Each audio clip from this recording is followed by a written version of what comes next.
Қыздар, біз бүгін сіздермен осындай шоколадты сүзбелі пирог дайындайтын боламыз. Каналға жазылып, лайк басуды ұмытпаңыздар. Алдымен таза ыдысымызға қаймағымызды, қантымызды салып, жақсылап араластырып аламыз. Содан соң оған кокос жаңқасын қосып, тағы да біркелкі етіп араластырамыз. Осы біркелкі болған массамыздан домалақ шариктар жасап, бір ыдысқа тізіп қоямыз. Енді қамырын дайындаймыз. Ол үшін таза ыдысымызға жұмыртқамызды салып, оған қантымызды қосып, миксермен араластырамыз. Бұдан соң оған қаймағымызды салып, тағы да араластырып аламыз.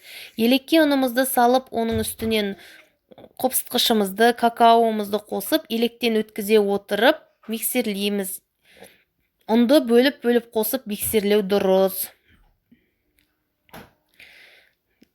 Міне осындай масса пайда болды. Бізде пешімізді 170 градусқа алдын ала қыздырып қоямыз. Енді осы массамызды пергамент қағазы төселген табамызға шеттеріне сары май жағып, осылайынан құйып шығамыз.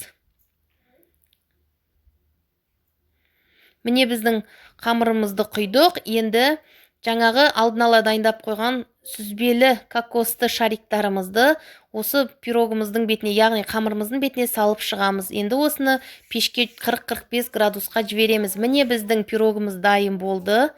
Формамыздан босатып, ыдысқа салып, бетіне шоколадты глазур құямыз. Ол өз еріктеріңізге қарай. Міне осындай етіп мен құйдым. Қазір бетіне кокос ұнтағын себетін боламын. Бұл міндетті емес. Міне осындай пирог болды. Жасап көріңіздер, ас болсын. Сіздерге қазір кесіп көрсететін болсам, міне осындай болып, жұмсақ, нәзік болып шықты, өте оңай кесілді. Міне көріп тұрғандарыңыздай, арасында жаңағы сүзбелі кокосты шариктарымыз арасында әдемі болып жүр. Жасап көруге кеңес беремін. Өте оңай жасалады. Ас болсын барлықтарыңызға.